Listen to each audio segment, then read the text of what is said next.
Et on est en direct. Bonsoir tout le monde, j'espère que vous allez bien, que vous avez passé un bon début de semaine et tout ça. Bien retour parmi nous, sur la chaîne où on parle de politique européenne, où la politique européenne vous parle. Vous l'entendez, on est en français de nouveau ce soir. Pourquoi? Parce que notre invité est encore une fois francophone. Décidément, en ce moment, on fait beaucoup d'interviews en français. Je vous promets, c'est pas du chauvinisme français, c'est juste comme ça.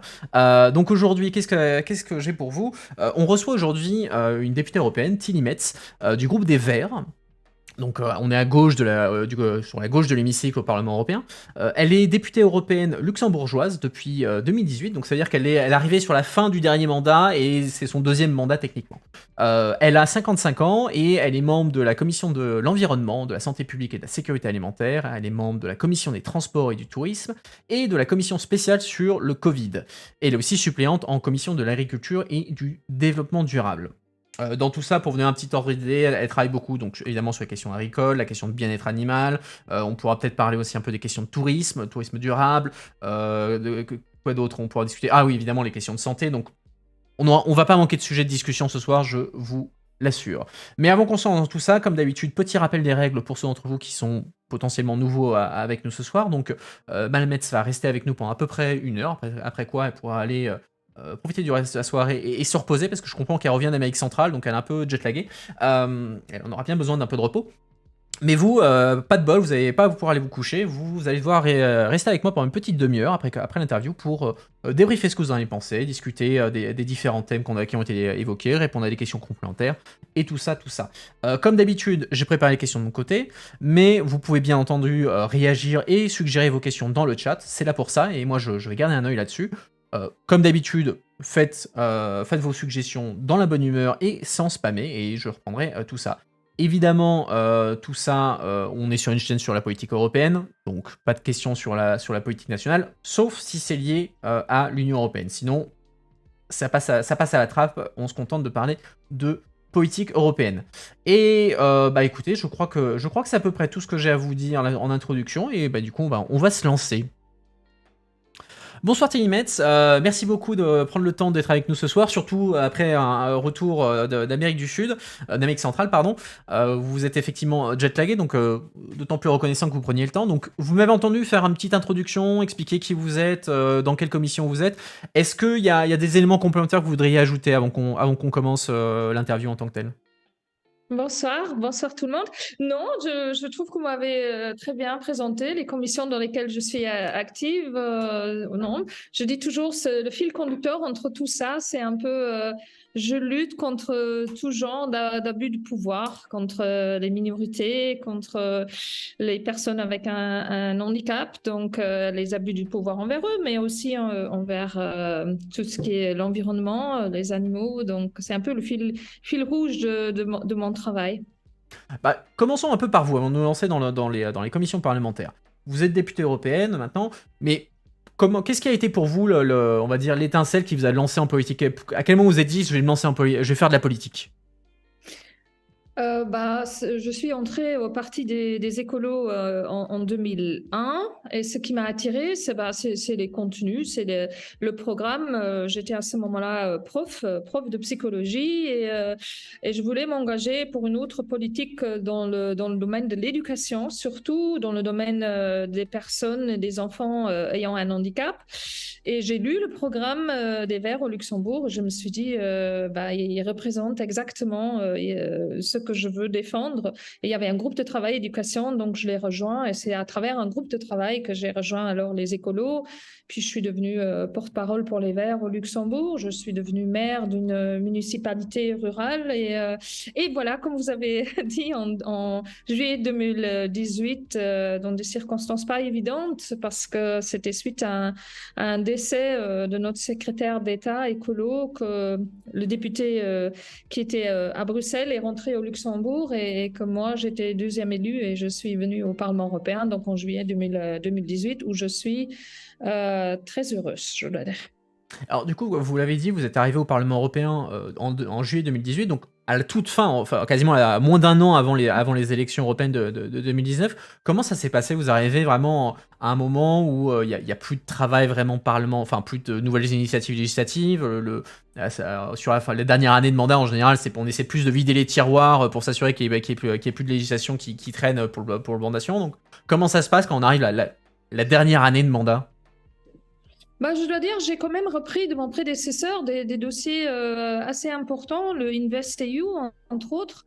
Donc, j'étais à ce moment-là en IMCO, en ITRE et en environnement. Donc, et c'était tout de suite, d'un jour à l'autre, j'étais donc rapportrice pour les Verts, cependant pour des dossiers assez importants qui devaient justement passer en plus dans un temps très rapide.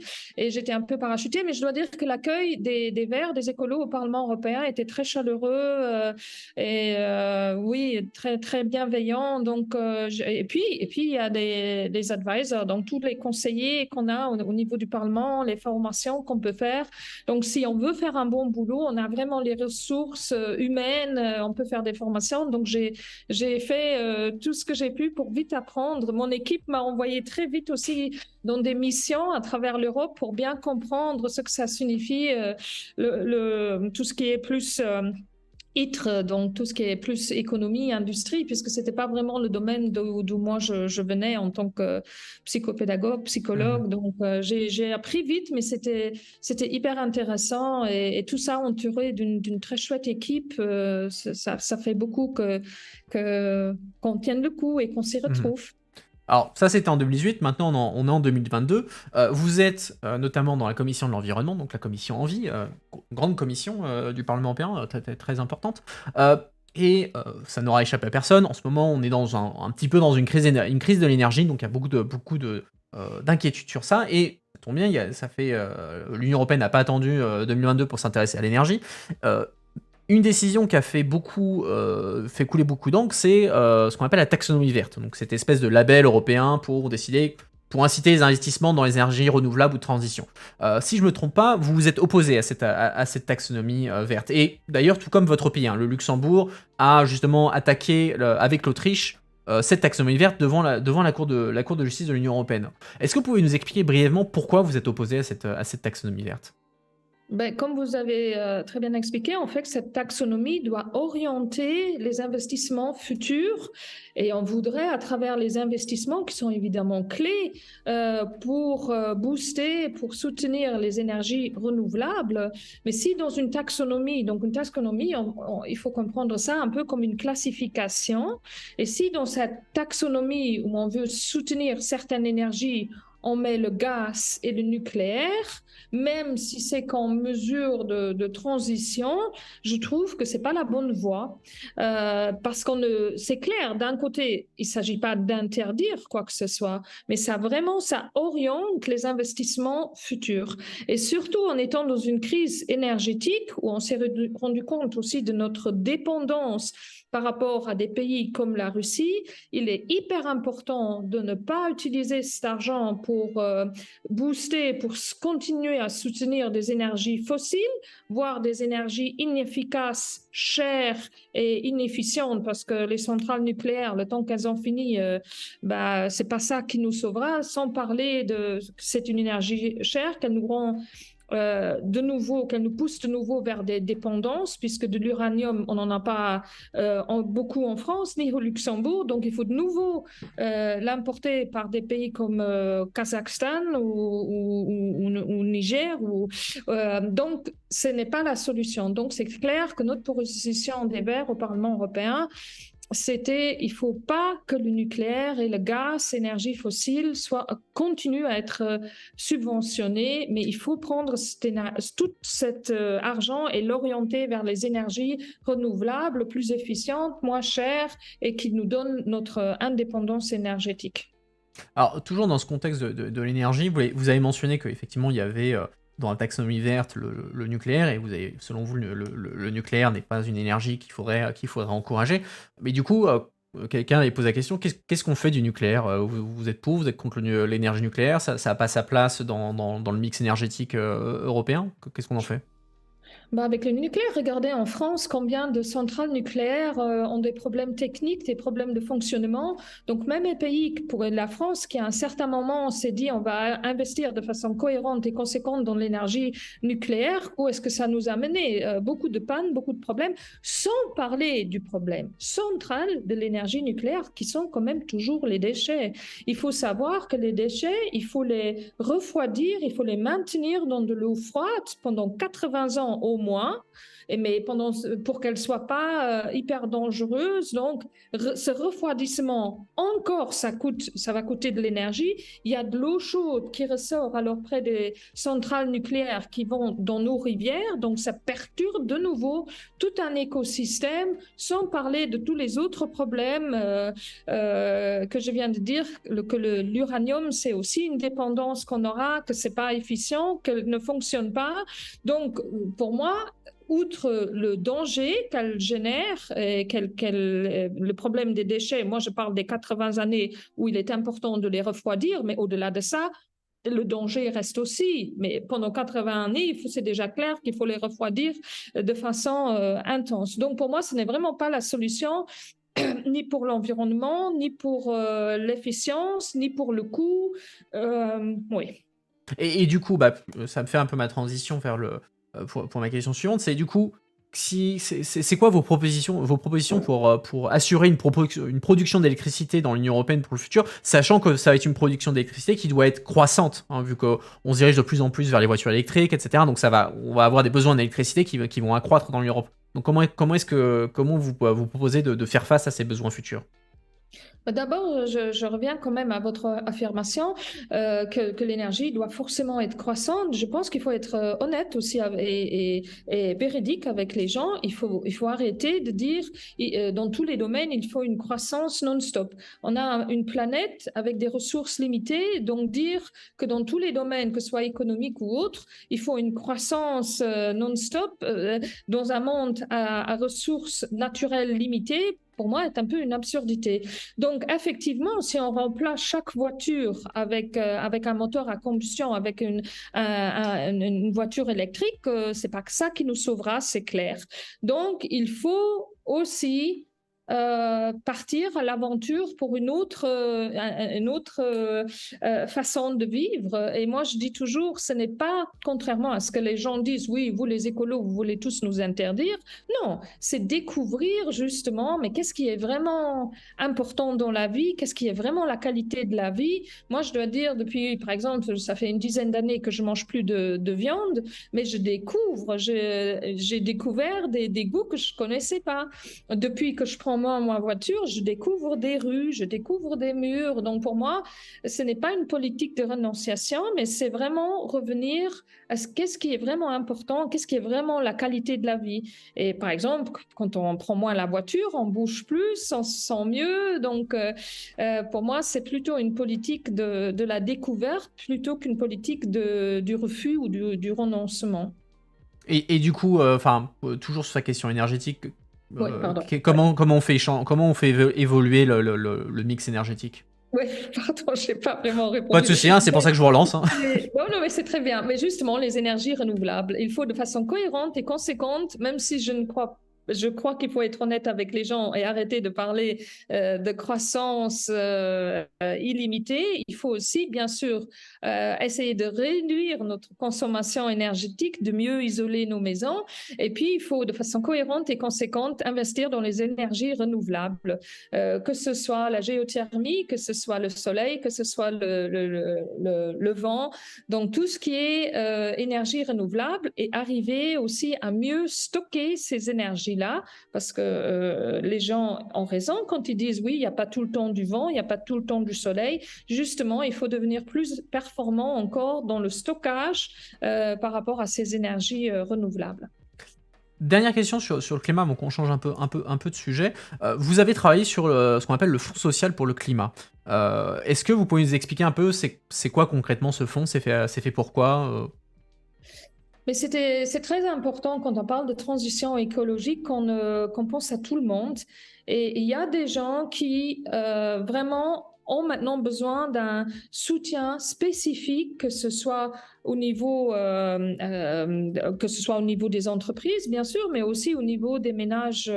Il faut soutenir les gens qui sont dans une pauvreté de mobilité, qui sont dans une pauvreté énergétique. Et donc, parler de transition écologique ne va pas sans parler aussi du social, et qu'il faut des aides spécifiques pour soutenir ces gens-là en temps de crise, et parallèlement faire ce changement structurel aussi, qui demande à utiliser plus de transports en commun, à permettre que dans des zones rurales, il y ait un accès aux transports en commun, ou trouver des solutions avec les gens sur les lieux, des solutions communes. Comment on peut arriver à la prochaine gare en s'organisant ensemble, par exemple. Donc, le Fonds social, Climate Social Fund, est vraiment désigné à aider les gens qui sont les plus vulnérables. J'aime pas trop le mot, parce que vulnérables sont souvent des gens très forts, donc ils sont pas forcément vulnérables, mais ils sont dans des circonstances plus difficiles que d'autres, et de donner directement aussi de l'argent à ces ménages-là, tout en soutenant aussi financièrement des changements structurels.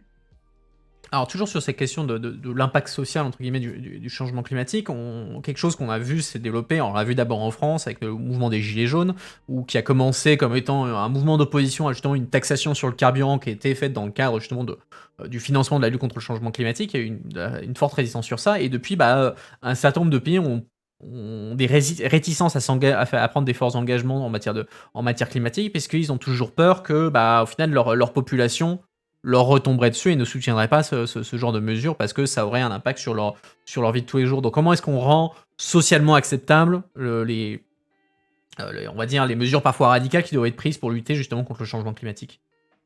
Mais c'est justement de le faire avec les gens, d'écouter leurs peurs, d'écouter leurs angoisses, et de trouver des solutions ensemble, des solutions qui soient justement alors plus durables, mais sans ignorer effectivement les peurs et les soucis des gens. Moi, je pense qu'il faut vraiment développer avec les gens sur le terrain des solutions innovatives, créatives, et souvent les gens ont les solutions, ont des idées très intéressantes au niveau local. Comme j'étais maire d'une petite municipalité rurale au Luxembourg, je trouve toujours que le mieux, c'est vraiment de se mettre ensemble, et de parler aussi des peurs et des angoisses que les gens peuvent avoir, et de regarder vraiment quelles solutions sont réalistes, faisables, et aussi expliquer aux gens pourquoi ces mesures sont si nécessaires. Et ça, pas à travers, souvent on nous reproche à nous, les écolos, oui, ce n'est qu'une idéologie. Non, justement d'écouter les faits, d'écouter les scientifiques. Je veux dire, tout ce qu'on a noté cet été sur les changements climatiques, et aussi comparer d'où on vient, et que ce sont vraiment des changements climatiques qui sont dus aux humains. Ce n'est pas quelque chose de cyclique uniquement, mais ces changements climatiques et les augmentations de température qu'on connaît, c'est vraiment dû aux humains par leurs activités. OK. Changeons un peu de sujet, vous êtes aussi dans une commission spéciale au Parlement européen sur le Covid, donc pour un peu regarder qu'est-ce que l'Union européenne a fait pendant la pandémie, comment elle a répondu, et un peu tirer les leçons de tout ça. Donc, heu, grosso modo, comment, à ce stade des travaux, vous regardez un peu l'action de l'Union européenne face à la pandémie? Est-ce que c'est plutôt un bilan positif, un bilan négatif? En général, toute la stratégie de vaccination et le fait d'avoir acheté ensemble des vaccins, donc de réunir les 27 pays pour être plus forts aussi dans les négociations par rapport à l'industrie pharmaceutique, d'avoir misé sur 6 compagnies au départ et pas seulement sur une, je trouve que cette stratégie était bonne. Et donc, c'est en quelque sorte, au départ, je dirais, c'est une success story, de dire on achète des vaccins ensemble, on mise sur 6 compagnies, etc. On essaie d'avoir aussi des guidelines, donc des lignes directrices communes, comment procéder, etc. C'est bien. Mais il faut dire que la Commission, évidemment, n'avait pas trop l'habitude de ce private-public partnership, donc de négocier avec des grandes entreprises pharmaceutiques. Du coup, je trouve que dans les contrats, on a cédé trop aux exigences des entreprises pharmaceutiques qui, évidemment, on dit non, il nous faut les garanties X et Y. Par exemple, par rapport aux effets secondaires, c'est pas nous qui allons payer s'il y a des problèmes, il faut que les États membres le fassent. Par rapport à la publication des contrats qui n'ont pas été accessibles au grand public, soi-disant pour maintenir ou pour sauvegarder des secrets commerciaux et tout ça. Donc, moi, je dis, quand il y a de l'argent public qui va quelque part, il faut de la transparence. C'est de l'argent de tout le monde, du contribuable. Et aussi, il faut de la transparence parce que si je veux que les gens aillent se vacciner, c'est ça mon idée, il faut de la transparence et il faut qu'ils aient confiance, pas seulement dans le produit, mais aussi dans les procédures, tout ce qui est derrière. Donc, je pense qu'on s'est tiré un peu soi-même dans la jambe en faisant d'une success story du fait qu'on n'a pas été tout à fait transparent, qu'on n'a pas, par rapport au contrat avec l'industrie pharmaceutique, qu'on n'a pas mis assez de conditions dans ces contrats par rapport aux entreprises pharmaceutiques.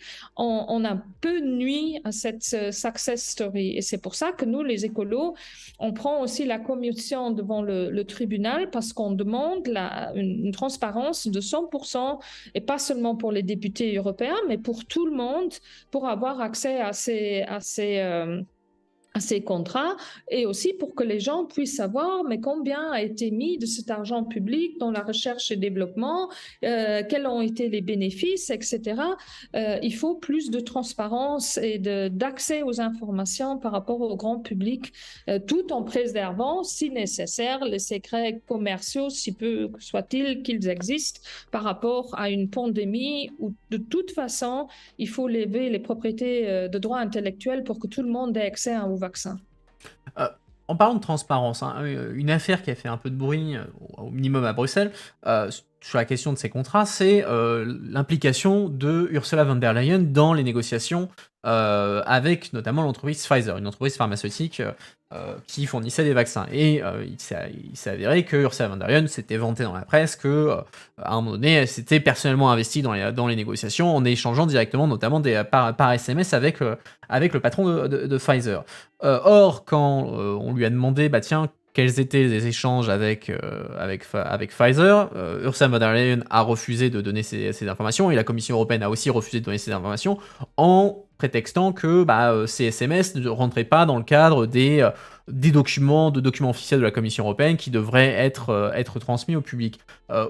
Qu'est-ce que vous pensez de ces passages? Vous pensez qu'effectivement, c'est des SMS, c'est temporaire, on s'en fiche, ou est-ce que pour vous c'est quelque chose qui devrait être public? C'est un no-go absolu, c'est un no-go. Il faut pas que la présidente de la commission fasse des négociations via SMS avec le CEO de Pfizer, ça va pas du tout.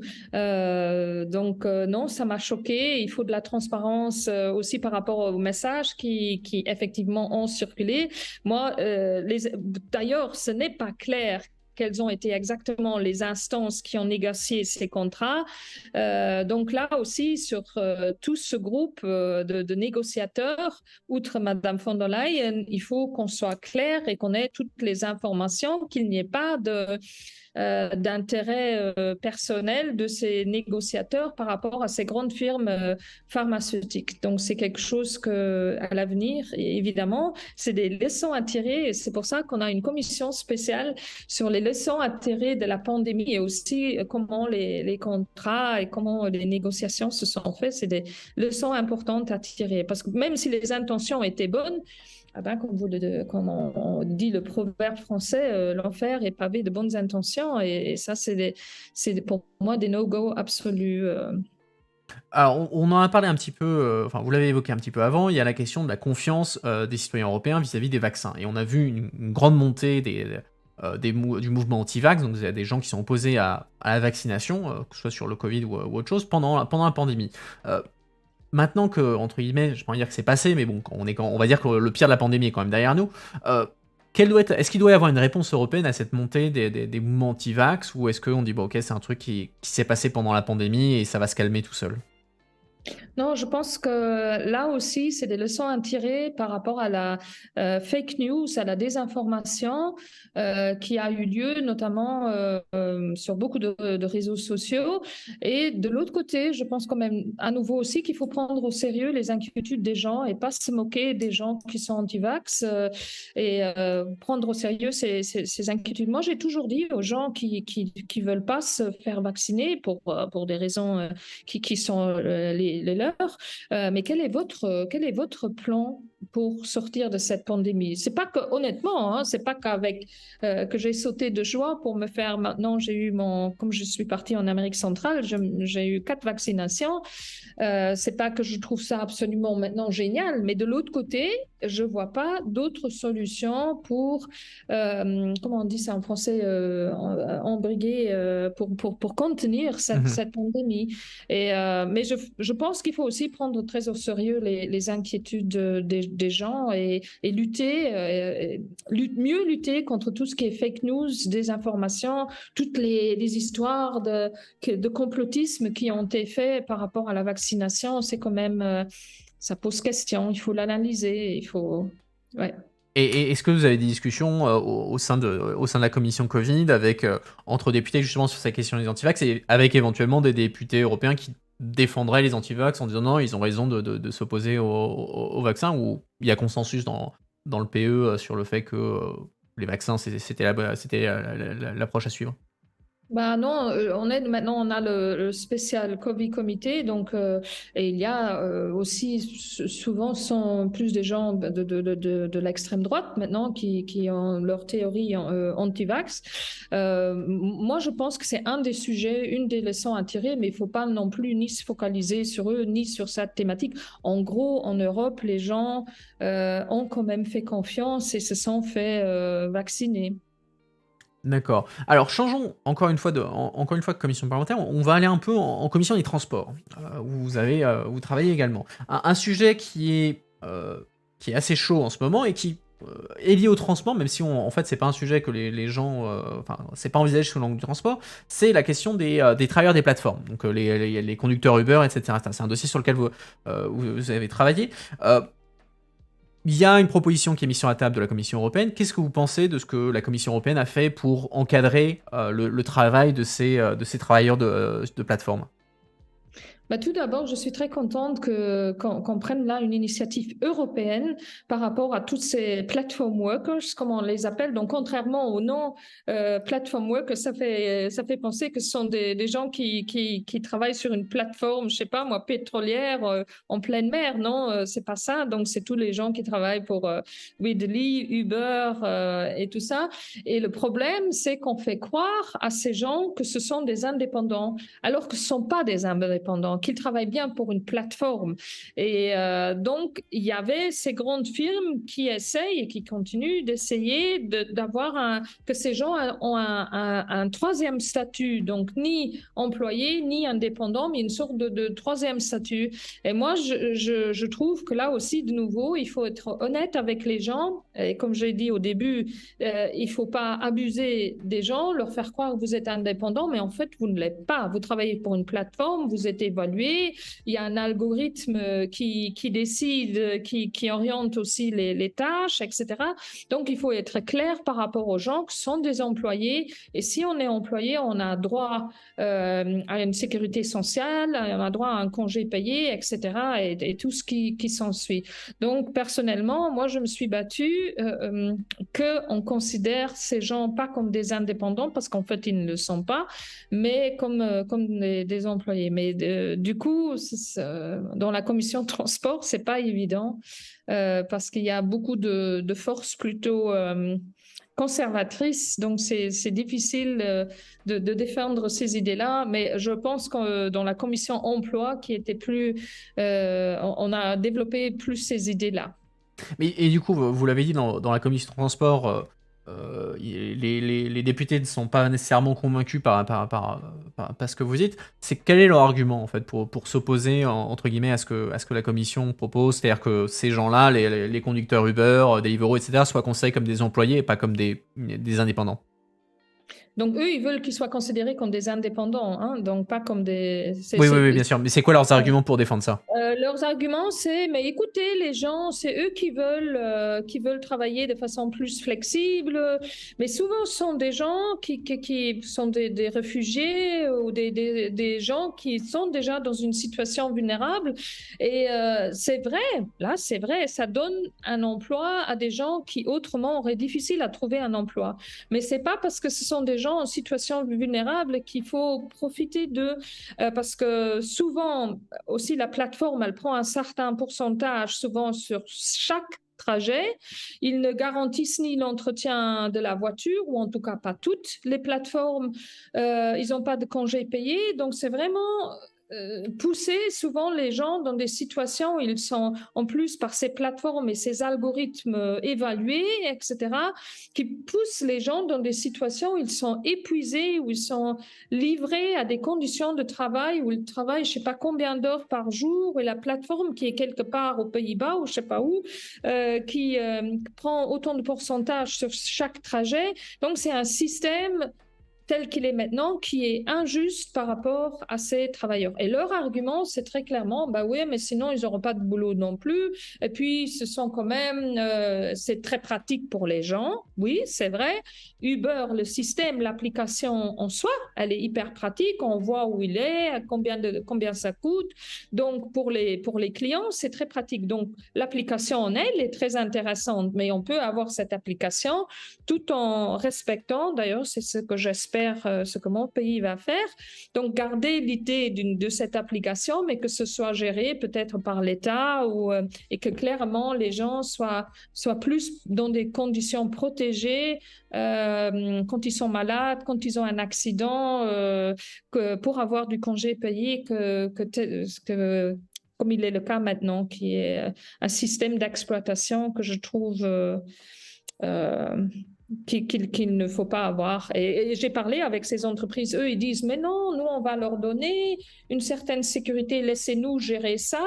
Oui, on tombe dans l'histoire comme avant, les grandes entreprises donnaient une certaine sécurité sociale dans le temps, au début du XXe siècle. Ce sont aussi les entreprises qui décidaient de donner ou pas une certaine sécurité sociale Mhm. à leurs ouvriers ou pas. Et je trouve que ces temps-là, il ne faut pas aller en arrière.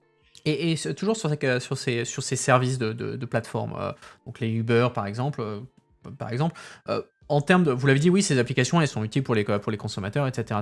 Est-ce que vous avez un regard positif sur l'apport sociétal de de ces applications, de ces systèmes? Parce que par exemple, si on prend le cas de Uber, beaucoup de gens disent mais Uber c'est très bien parce qu'avant on avait les taxis étaient un monopoly, le service était horrible, etc. Et à l'opposé on a les taxis qui sont furieux de la concurrence qu'ils estiment déloyale avec les services comme Uber. Donc comment vous jugez un petit peu la manière dont ces services de plateforme ont un peu perturbé certains secteurs? En Bah, il bien y ou a en mal? bah, la façon dont ils se sont accaparés ce secteur, ça a été à travers, il y a tout le scandale sur Uber, hein, donc comment ils se sont infiltrés au niveau des personnes politiques, comment ils ont essayé de d'abord implanter leur système en ayant peu d'égard par rapport aux lois, et puis ils se sont dit effectivement, maintenant on est tellement apprécié par les clients, c'est difficile de nous enlever, donc ils se sont imposés en fait tels quels. Donc oui, ils font en plus de la concurrence déloyale par rapport aux taxis. Donc c'est pour ça il faut une réglementation européenne. Moi, je ne suis pas maintenant contre les applications Uber qui au départ sont très intéressantes. Je parle de l'application en elle-même. Mais maintenant, il faut réglementer tout ça au niveau européen et mieux protéger les personnes qui travaillent pour ces plateformes. Alors toujours dans la commission de transport, c'est la commission de transport, mais la commission de transport s'occupe aussi de tourisme. C'est pas forcément le truc le plus intuitif, mais c'est comme ça. Un sujet sur lequel vous travaillez un peu, c'est la notion de tourisme soutenable, donc le tourisme vert, on va appeler ça comme ça. C'est une pratique qui se développe de plus en plus. Qu'est-ce que l'Union européenne a fait sur ce sujet-là? Bon, on a toute une stratégie à un moment on soumet à chaque fois aussi des idées parce qu'on a une task force sur le tourisme et un des sujets récurrents est vraiment aussi de parler du tourisme en général, mais aussi du tourisme durable. Effectivement, ce n'est pas forcément une compétence européenne, le tourisme, mais de l'autre côté, tout ce qui est, par exemple, le tourisme, c'est lié aussi à la mobilité. Je trouve, par exemple, qu'il faut arrêter maintenant de soutenir. On avait la dernière fois dans la Task Force Tourisme, on parlait des trajets de longue distance, etc. Donc, je vois pas ça d'un bon œil. Si l'Union européenne essaye de booster encore plus les voyages très loin où on doit prendre l'avion, etc., il faudrait beaucoup plus des programmes culturels et touristiques où on découvre en fait aussi sa région et où on voyage, ce qu'on fait maintenant Discover EU, les jeunes peuvent gagner des tickets pour voyager à travers l'Europe. Donc ça, ce sont des choses très positives. Il ne faut pas toujours essayer d'aller très loin pour découvrir des choses en fait assez géniales. Puis il y a l'idée aussi de l'agritourisme, donc connaître un peu mieux le travail sur la ferme à travers un logis près d'une ferme ou sur une ferme. Donc il y a plein de choses hyper chouettes qu'on peut faire en prenant connaissance de la culture, de la nature, sans devoir prendre X avions forcément pour avoir des vacances réussies. Alors, vous avez évoqué l'agriculture, donc on va faire la transition justement vers ces sujets-là. Donc, la commission agriculture, qui est une commission à laquelle vous êtes suppléante, mais ça n'a pas d'importance au Parlement européen. On peut toujours s'impliquer et être très utile même si on est suppléant. Un sujet sur lequel vous avez travaillé, c'est ce qu'on appelle le package Farm to Fork, de la fourchette. Alors, c'est quoi, de la ferme à la fourchette. Oui. C'est censé être un peu la manière dont l'agriculture est censée devenir plus verte et permettre de remplir les objectifs de lutte contre le changement climatique. Or, cette stratégie, elle est très contestée, notamment du côté des agriculteurs qui contestent l'approche de la Commission, mais encore plus maintenant dans le contexte de la crise énergétique et on va dire, des tensions sur le marché alimentaire qui ont été créées par la guerre en Ukraine notamment. Est-ce que vous pensez que les Farm to Fork, donc les objectifs qui ont été mis en place pour permettre pour encourager ou pousser l'agriculture à devenir plus verte, doivent être revus compte tenu des nouvelles circonstances en termes de crise énergétique, en termes de tensions sur les marchés alimentaires, ou pour vous, il faut maintenir le cap et on continue? J'aurais envie de dire plus que jamais, il faut maintenir le cap d'une agriculture plus écologique, plus verte. Pourquoi? Mais je fais toujours un peu la comparaison avec le secteur de l'énergie. Dans l'énergie, on s'est quand même rendu compte que pour sortir de notre dépendance de pays comme la Russie, pour sortir de notre dépendance de l'énergie fossile, il faut investir dans les énergies renouvelables. Pourquoi on n'a pas eu des réflexions similaires par rapport à l'agriculture? Au lieu de se dire, parce qu'on est très dépendant de fertiliseurs, de pesticides, en partie qui sont importés aussi, qui ont besoin de beaucoup d'énergie pour être produits. Et si on veut des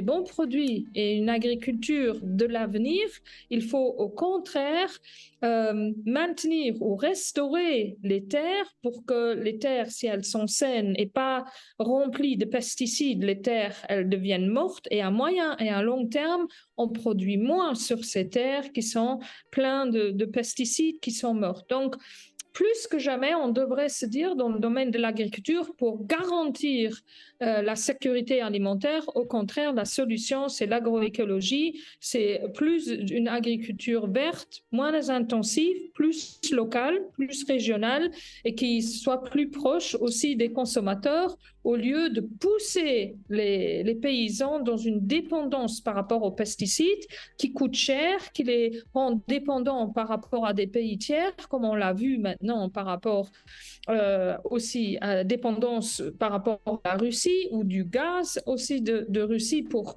produire ces pesticides et fertiliseurs. Donc, il faut sortir de ces dépendances, au contraire aussi, et produire plus localement et plus biologiquement, parce que c'est ça l'avenir. Ça, c'est l'avenir, mais après la question qui est posée, c'est, sur la question de la production alimentaire, donc la sécurité alimentaire. Alors il y a pas de souci sur la sécurité alimentaire européenne, les Européens ne vont pas manquer de nourriture, y compris même s'il y a la guerre en Ukraine, mais la question se pose plus pour le reste du monde puisque, l'Ukraine et la Russie fournissaient, notamment en céréales, beaucoup de pays d'Afrique, notamment, et ils ont perdu, une grande partie de cet accès. Donc, l'argument, c'est de dire: «Mais attendez, si on réduit entre guillemets les capacités de production de l'Union européenne, bah, on va accroître les tensions sur le marché mondial et ça va se faire au détriment pas des Européens. Les Européens vont toujours avoir la nourriture, mais ça va se faire au détriment des pays africains qui, bah, vont plus avoir de quoi se nourrir». Donc, comment vous réagissez à cet aspect un peu plus «global» entre guillemets sur les marchés alimentaires? Oui, je suis très content que vous dites ça. Le problème de la sécurité alimentaire en Europe, elle n'existe pas vraiment. C'est plutôt un problème d'accessibilité que vraiment de quantité de production. Donc déjà là, c'est très bien que vous le dites. C'est vrai. Par contre, d'autres pays comme le Liban, comme l'Égypte, il y a effectivement une dépendance par rapport aux céréales pour aussi avoir du pain, etc. Et là, il faut effectivement permettre, donc pour moi, prioritairement les exports d'Ukraine qu'il faut soutenir en céréales, il faut que ça aille, que ce soit cheminé par ces pays-là où, dans certaines régions, il est vrai, il est difficile de l'effet aussi du paysage désertique de pouvoir avoir toutes ces récoltes-là. Mais ça, on s'est rendu compte aussi maintenant, mais au lieu quand même de soutenir au maximum que ces pays puissent devenir plus indépendants, on les a poussés de plus en plus vers une dépendance alimentaire par rapport à d'autres pays, où là aussi on aurait beaucoup plus dû soutenir le fait que certaines ou sous certaines conditions et dans des serres, etc., on puisse produire plus dans ces pays-là, mais il est clair que les conditions sont beaucoup plus difficiles là qu'en Europe, où ils sont vraiment maintenant, ils tombent, où l'insécurité alimentaire est vraiment un problème. Et là, il faut effectivement que la solidarité de l'Union européenne joue et qu'on fasse tout aussi pour permettre la sortie des céréales, notamment d'Ukraine.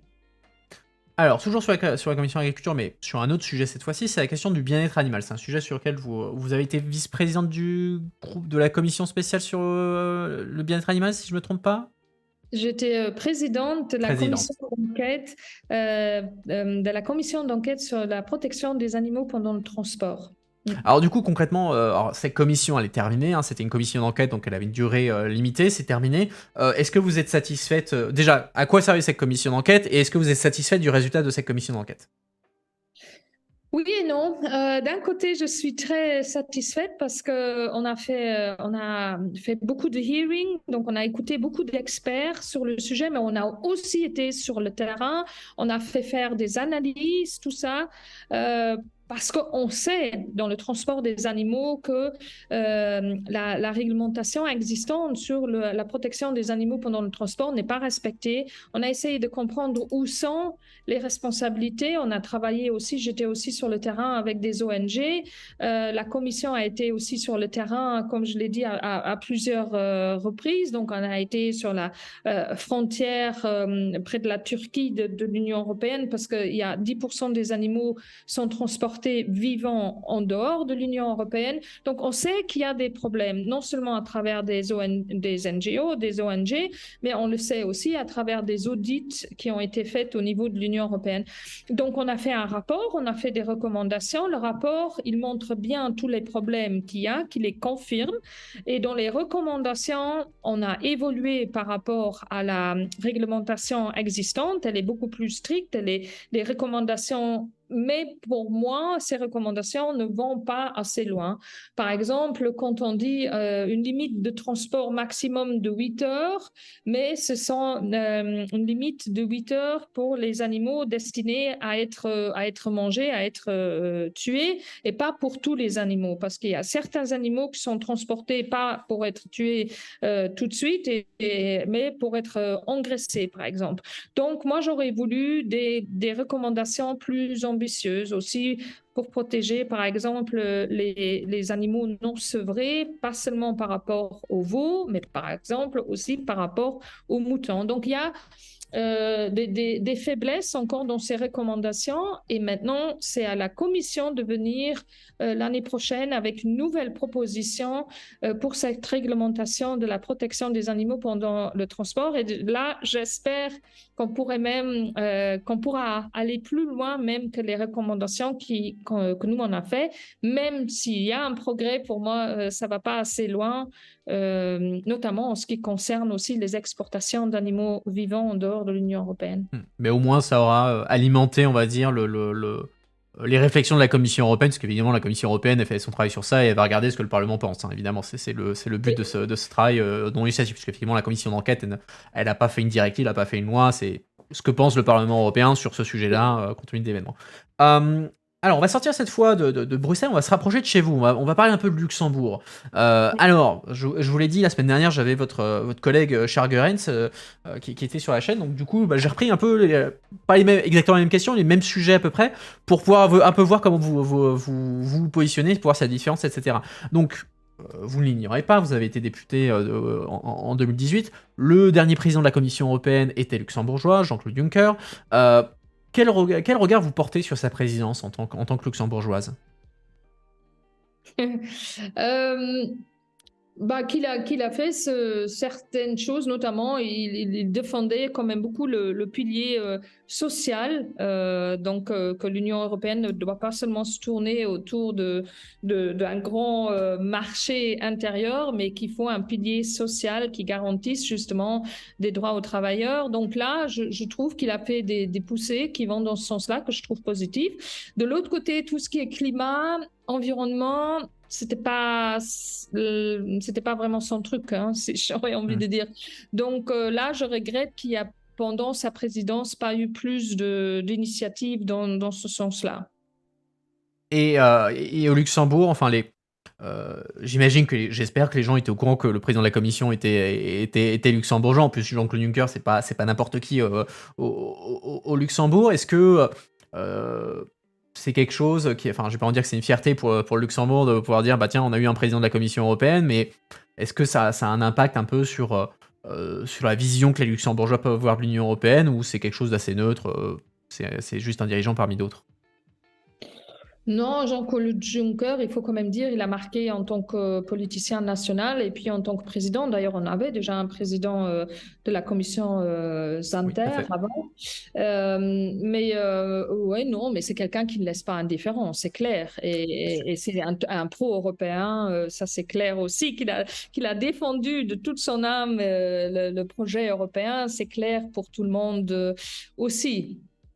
Euh, Cette fois-ci, on va parler plus de la perception du Luxembourg de l'extérieur. Le Luxembourg a été souvent très critiqué pour son régime fiscal très avantageux. Souvent, il a été accusé d'être un paradis fiscal au sein même de l'Union européenne. Alors, même s'il y a eu des réformes entre-temps, le secret bancaire a disparu, la pratique des rescrits fiscaux a été fortement réduite suite à l'émergence d'un certain nombre de scandales, le LuxLeaks, etc., etc. Mais d'une manière générale, comment vous percevez, enfin, comment vous voyez cette perception que les autres ont du Luxembourg? Est-ce que vous pensez que c'est une perception qui est juste, qui est injuste compte tenu des évolutions du Luxembourg? Comment vous voyez ça? Bon, il est clair que le Luxembourg a fait beaucoup de progrès dans tout ce qui est sa politique fiscale ou de ruling, qui avant on appelait des rulings par rapport à des grandes multinationales, qui effectivement, ce n'était pas illégal, mais qui profité quand même à travers des systèmes très bien réfléchis de ne pas payer les impôts qu'ils auraient théoriquement dû payer. Moi, je suis contente que le Luxembourg ait évolué dans ce sens-là, mais il reste encore du travail à faire. Pas parce qu'on est, je pense, le deuxième centre mondial par rapport à des fonds. À la limite, c'est clair qu'un petit pays doit aussi se trouver quelques niches économiques, mais par contre, j'ai quand même un sérieux problème si, par exemple, on a autant d'entreprises qui, en fait, n'ont pas d'activité économique dans le pays, mais qui sont des boîtes aux lettres. Là, il y a quand même toujours un problème à la boîte, si je peux me permettre de m'exprimer comme ça. Donc, s'il y a, je sais pas moi, 2500 entreprises qui se trouvent sur une même adresse, c'est qu'il y a quand même encore des choses à clarifier de ce point de vue. Donc, je dis oui, le Luxembourg a fait des efforts. Oui, il faut permettre à des pays qui sont de petite taille à avoir aussi certaines niches économiques, mais ça ne doit pas être au détriment d'autres pays ou permettre une sorte de fuite fiscale quelconque de grandes entreprises. Avec ça, je trouve qu'il faut plus permettre cela et sachant que le Luxembourg a quand même fait des efforts, mais c'est pas encore, on n'est pas encore arrivé. En parlant d'évasion fiscale, il y avait, alors c'est un exemple qui m'a été donné la semaine dernière, que j'ai posé la question à M. Guerin, je vous pose la question à vous aussi, qui a quand même donné l'exemple d'Amazon. Amazon est implanté au Luxembourg hein, pour l'Union Européenne, et l'année dernière a fait 44 milliards d'euros de bénéfices dans toute l'Europe. Et donc normalement ces 44 milliards d'euros sont rapatriés au Luxembourg, sauf que Amazon a payé 0 € d'impôts au Luxembourg l'année dernière. Il y a même eu, par le biais de rescrits fiscaux, des crédits d'impôts supplémentaires au cas où il ferait des bénéfices cette année. Est-ce que pour vous, c'est une pratique normale d'avoir Amazon qui paye 0 € d'impôts en étant implanté au Luxembourg, mais en faisant 44 milliards d'euros de bénéfices en Europe? Bah non, c'est exactement ça. Je dis c'est work in progress. Moi, je connais pas les chiffres, je dois dire honnêtement maintenant de Amazon. Donc, je peux pas contredire ou si vous le dites, je vous crois, mais c'est clair que c'est exactement ça. Il faut encore améliorer le système de transparence et aussi avoir plus de réglementations européennes claires. Parce qu'on parle beaucoup du Luxembourg, il y a des choses similaires qui se font Aux Pays-Bas, en Europe, Irlande, bien sûr, bien sûr. aux Pays-Bas. Donc, il faut des règles claires et plus sûres pour tout le monde. Voilà, non, c'est pas normal. C'est pas normal du tout. Et du coup, ça m'amène à ma question suivante. On se dit, voilà, il faudrait des politiques, il faudrait des réformes européennes, etc. Et un sujet qui revient fréquemment, c'est sur les questions fiscales, les questions de taxation, c'est des décisions qui se prennent à l'unanimité. Donc il faut que tous les États faut que les 27 États membres soient d'accord. Or, on a observé que que ce soit le Luxembourg, les Pays-Bas, l'Irlande, sont relativement rétifs quand il s'agit de ça. Donc est-ce que vous pensez qu'il faudrait retirer l'unanimité sur les questions fiscales et de taxation dans une éventuelle réforme de l'Union européenne à venir? Ou est-ce que pour vous, il y a des bonnes raisons pour lesquelles on a l'unanimité sur ces questions-là?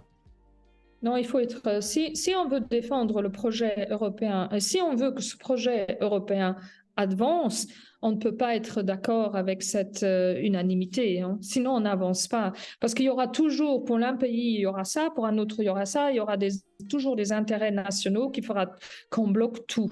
Donc, moi, sincèrement, je trouve que cette question d'unanimité pour ces votes et aussi pour ce qui est la réglementation fiscale, non, il faut l'annuler, pour faire avancer l'Europe, parce que moi, je sais d'où je viens et je n'oublie jamais d'où je viens. Et je sais d'ailleurs que le Luxembourg, c'est un pays tellement créatif et il est toujours associé aux banques. Mais j'aurais envie à tous les gens qui sont intéressés de faire une visite, tous les startups et toutes les initiatives qu'on a au Luxembourg, que ce soit par rapport à l'espace, que ce soit par rapport au matériel de construction, que ce soit dans la recherche médicale et biologique. On a plein d'autres choses qui se passent au Luxembourg et on nous associe toujours aux banques. Donc moi, je ne m'inquiète pas pour les Luxembourg et pour le luxembourgeois parce que je sais que les gens ont toujours été très créatifs et très forts et il faut sortir, nous aussi, de cette dépendance uniquement par rapport au secteur financier, même si On a construit dans tout ce qui est gestion de fonds un know-how et des connaissances qui sont effectivement très, très fortes. Il y a plein de gens qui sont spécialisés là-dedans et j'ai pas de problème avec ça en soi, mais il faut pas que ça permette encore des... Maintenant, on l'appelle plus optimisation fiscale, mais il ne faut pas que ça nuise à d'autres pays du fait de ne pas payer d'impôts, parce que ces impôts, il ne faut pas oublier à quoi ça sert. Ça sert à construire des écoles, des hôpitaux. Donc, voilà. Pardon, je suis un peu longue. Donc... Non, non, non, le propos est intéressant, donc ça ne me dérange pas. Dernière question sur le Luxembourg, plus sur la pratique politique au Luxembourg. Le Luxembourg, voilà, vous l'avez dit, c'est un petit pays. Ça veut dire que bah, du coup, les personnalités politiques, le personnel politique bah, doit se connaître très bien. Je veux dire, je vous ai dit, la semaine dernière, je recevais Charles Goerens. Vous connaissez probablement très bien Charles Goerens.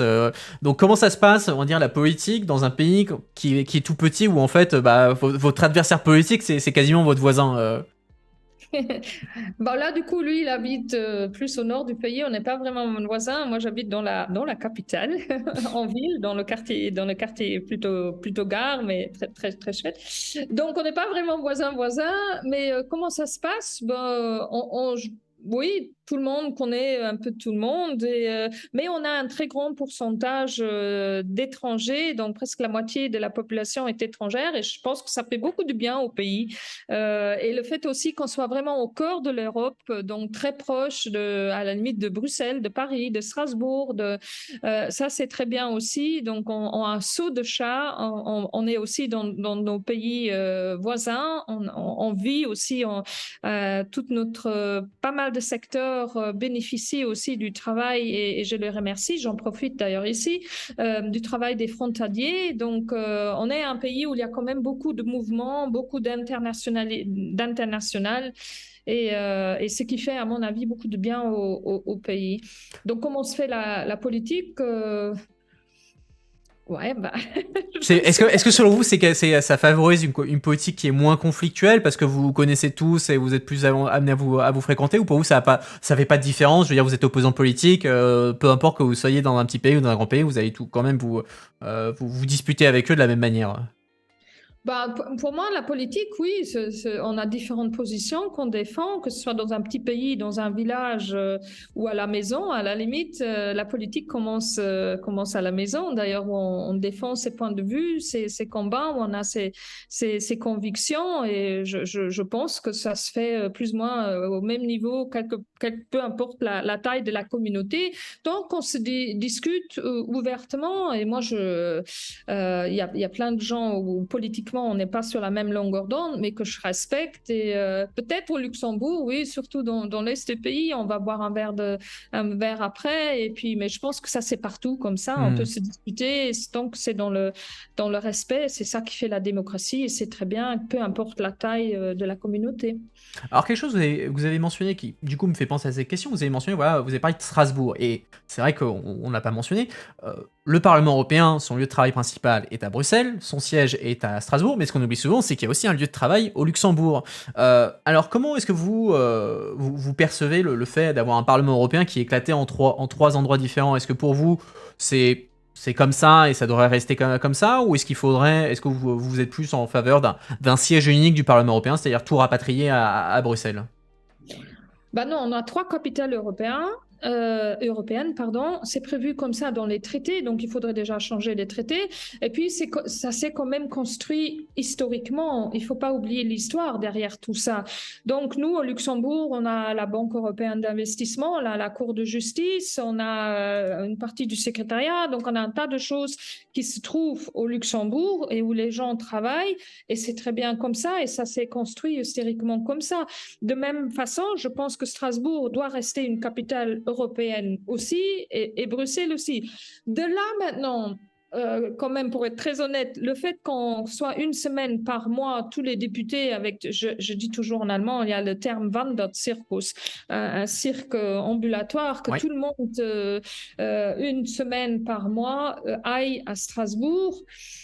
en tant qu'écolo, je ne peux pas dire qu'écologiquement, ce soit la meilleure solution, même si on a des trains spéciaux, etc., qui sont organisés. Mais là, il faut effectivement trouver peut-être des solutions plus créatives dans notre agenda. Mais là aussi, les traités prévoient qu'on soit 12 fois à Strasbourg pour les plénières. Donc, il faudrait changer quelque chose là dans les traités, tout en maintenant Strasbourg comme une des capitales européennes au même titre que Bruxelles et le Luxembourg. Et comme je vous regarde le temps, donc je vois qu'on arrive à la fin, donc je vais pas vous retenir trop longtemps. J'ai encore 2 petites questions et après je vous laisse récupérer de votre jet lag. Si vous avez une baguette magique, vous pouvez claquer des doigts, vous changez l'Europe de la manière que vous voulez, vous changez quelque chose en Europe, n'importe quoi. Qu'est-ce que vous changez et pourquoi? Bah, si j'avais une baguette magique, je ferais en sorte qu'il y ait moins d'égoïsme national. Je ferais en sorte que j'ai les moyens pour que les gens n'aient pas peur d'une transition écologique et qu'il faut la faire ensemble et avec tout le monde. Ouais, ça c'est à chaud les choses qui me viennent. Donc ouais, très bien. Et dernière question que je pose traditionnellement, comment vous vous positionnez sur les débats sur l'Europe fédérale? Vous êtes pour, vous êtes contre, vous vous en fichez? Non, moi je suis pour une Europe fédérale. Je suis d'avis que des crises comme on connaît maintenant, que ce soit crise sanitaire, crise climatique, réchauffement, on ne peut pas. Plus l'Europe est forte, plus on agit ensemble, ce qui une Europe fédérale permettrait de faire davantage. Plus fort on est pour faire face aux crises et pour garantir aussi. Qu'on ait une planète où il y ait encore une cohésion sociale et dans le respect de l'environnement, qui soit tout simplement encore vivable pour tous et pour toutes. Je pense plus l'Europe est forte, moins on a de chances à faire face à tous ces enjeux. Mais il faut que les choses se fassent de bas en haut. Ce n'est pas par une euh, top-down qu'on Mhm. réussit à faire ça, mais il faut prendre les gens avec. Et là, avec les mouvements d'extrême droite, ça m'inquiète quand même beaucoup, qui vont plus dans la direction de nationalisme, de protectionnisme. Et c'est pour ça que je dis toujours, il faut quand même vraiment écouter les gens et écouter leurs angoisses. Et en parlant d'écouter les gens, donc là, c'était ma dernière question, donc déjà je vous remercie d'avoir pris le temps. Avant de partir, si vous avez si les gens qui nous écoutent doivent retenir une chose de votre part, qu'est-ce qu'ils doivent retenir? C'est quoi votre De message? Si les gens doivent retenir une chose de ce soir, c'est quoi votre message que vous voulez leur faire passer? Euh, Bah, qu'on arrête toutes sortes d'abus et qu'on sorte de que la vie est plus belle si on agit ensemble, si on est solidaire et si on est aussi plus créatif en étant ensemble et solidaire et qu'on a beaucoup plus de qualité de vie alors qu'au lieu d'être fixé que sur des buts économiques à court terme. Eh bien, écoutez, c'est très clair. Merci beaucoup, Tilimets, d'avoir pris le temps de répondre à mes questions et aux questions de l'audience. J'espère que vous avez apprécié votre première expérience sur Twitch. Encore une fois, merci. Chat, soyez sûr de remercier Madame Metz pour son temps. Vous pouvez la suivre sur Twitter. Vous avez son ad juste sous le flux vidéo. Madame Metz, merci encore. Je vous souhaite une très bonne soirée. Bien Merci à vous. récupéré de votre voyage en Amérique centrale. Je pense que vous avez un peu de sommeil à récupérer. Ouais, Euh, c'est pour ça, j'espère que c'était pas trop confus. non, non, c'était parfait, c'était parfait. Merci encore et à très Merci à bientôt. vous. À très bientôt. Merci. Au Bonne revoir. soirée. Alors, chat, restez avec moi. On va se lancer dans le débrief. Je réactive ma petite caméra, comme ça vous me voyez. Caméra, où est-ce que tu es, caméra? Bim bam boum. USB. Chat, est-ce qu'on me voit? Ah non, ça ne marche pas. Je suis victime de sabotage. Alors, attendez. Pourquoi tu ne veux pas marcher, toi? Zoom, te quitte. On fait un break-up. Alors attendez. Pourquoi ça ne veut pas fonctionner? USB. Alors attends, donnez-moi vos impressions sur la... Alors attendez, qu'est-ce que... Il y a tout qui est cassé. Il y a tout qui est cassé. Qu'est-ce qui s'est passé ici? USB caméra, bon, bah, écoutez, je suis désolé, je sais pas pourquoi ma caméra, elle marchait il y a exactement 30 secondes et là, elle a décidé de bugger. Bon, bah, écoutez, tant pis, on va faire ça sans caméra, c'est pas grave. En attendant, bah, écoutez, donnez-moi vos impressions sur l'interview, avec Mohamed. Moi, je vais reprendre mes petites notes et je vais tenter une dernière fois de régler cette putain de caméra parce que ça m'énerve. Je vois pas pourquoi ça ne marcherait pas. Configurer la vidéo. Non. Non, toujours pas. Bon, bah, écoutez, cette fin de stream se fera sans... OK. Ça se fera sans caméra. Bon, bah, écoutez, tant pis, hein, désolé pour ça. Bon, bah, du coup, tac, je reprends mes notes. Donc, Tinimetz, députée luxembourgeoise. Alors, c'est marrant, j'en parlais avec elle juste avant. Elle me disait, ah ouais, est-ce que c'est un hasard que vous avez fait 2 interviews d'affilée avec des luxembourgeois, vu que la semaine dernière, j'avais Charles Goerens, un autre député luxembourgeois de Renew, donc centriste. Et non, pour le coup, c'est vraiment un hasard des choses. En gros, à la base, j'avais casé mon interview avec ma Metz pour aujourd'hui, et Monsieur Goerens, j'avais pas trouvé de créneau, et en fait, il y a eu une annulation, donc j'ai réussi à trouver... Monsieur Goerens était dispo ce jour-là, donc ça s'est mis là, et ça se goupille bien, parce que du coup, ça me fait 2 luxembourgeois d'affilée, et ça me permet du coup de comparer un peu, mais c'était un heureux hasard, j'ai envie de dire. Mais bon, alors Tini Metz, on en a parlé, elle est arrivée en 2018, hein, dans des circonstances un peu particulières, puisque en fait, elle est arrivée en 2018, donc en fin de mandat du mandat dernier, parce que il y a eu un secrétaire d'État au Luxembourg qui est décédé, et en fait, un autre député européen, dont le nom m'échappe maintenant, alors que c'est un député européen qui était connu, mais bref, peu importe. Bah, du coup, il a quitté le Parlement européen pour aller remplacer ce secrétaire d'État au gouvernement luxembourgeois, et donc Tini Metz est arrivé en 2018, mi-2018, pour remplacer ce député, moins d'un an avant les élections. Et donc c'est toujours un peu bizarre, en fait, les dernières années de mandat, parce que tous les députés, évidemment, deviennent un peu obsédés par les élections, et le type de travail change complètement. Je vous explique. Donc là, on est fin 2022, on va dire qu'on est dans une situation encore à peu près normale vis-à-vis du travail parlementaire, puisque bah, voilà, la Commission européenne sort des initiatives législatives, le Parlement va travailler sur ces initiatives législatives, et voilà, à la fin, on aura une belle loi, une belle régulation, une belle directive, etc., et tout le monde est content. Ça marche en 2022, la fin 2022, pourquoi? Parce qu'on a encore le temps. Parce que entre le moment où la Commission européenne va proposer une initiative et le moment où cette initiative va être validée définitivement, donc par le Parlement et le Conseil, donc les États membres et le Parlement européen, bah en général, il va se passer un an et demi, suivant la difficulté des négociations. Et donc du coup, bah, plus tu avances dans le mandat, plus tu te rapproches de la fin de mandat, et en fait, moins tu as intérêt à proposer une initiative, parce que bah, en fait, tu risques de simplement plus avoir le temps de les finir. C'est-à-dire que ce qui se passe, c'est que, admettons, la Commission européenne propose un truc, disons septembre de l'année prochaine. Septembre 2023. Il n'y a aucune chance que ce truc serait terminé avant les élections européennes. Les élections européennes seront avril-mai de 2024. Il n'y a aucune chance que ça soit terminé d'ici là. Et donc, qu'est-ce que ça veut dire? Ça veut dire que, bah, en fait, tout le travail se termine. Donc, en gros, tout est mis au frigo à partir de mars 2024.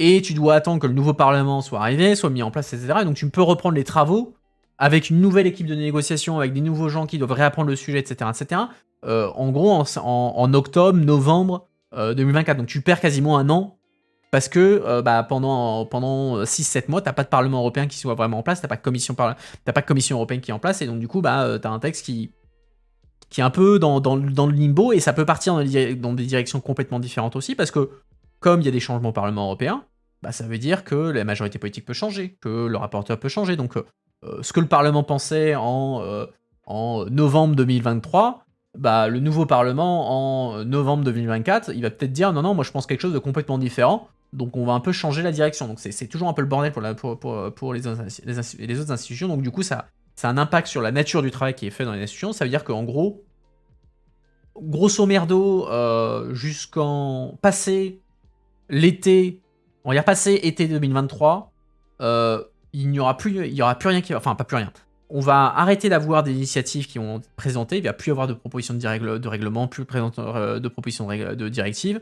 En gros, on va passer en mode, ok, on essaie de vider les tiroirs, c'est-à-dire qu'on va essayer de finir on va rusher autant que possible pour finir tous les dossiers qui sont encore en attente, pour l'idée étant de finir le mandat en n'ayant plus rien en attente. C'est-à-dire qu'en gros, quand toutes les législations qui étaient en attente, qui étaient en train d'être négociées, auront fini d'être négociées, et la nouvelle commission, le nouveau Parlement européen, commencera avec une table rase, entre guillemets. Elle n'aura pas à reprendre des dossiers qui n'avaient pas pu être terminés du mandat précédent. Ça arrive quand même régulièrement que tu doives reprendre des dossiers du mandat d'avant, mais c'est pas la situation idéale comme j'expliquais. Donc ça change un peu la nature du travail parlementaire.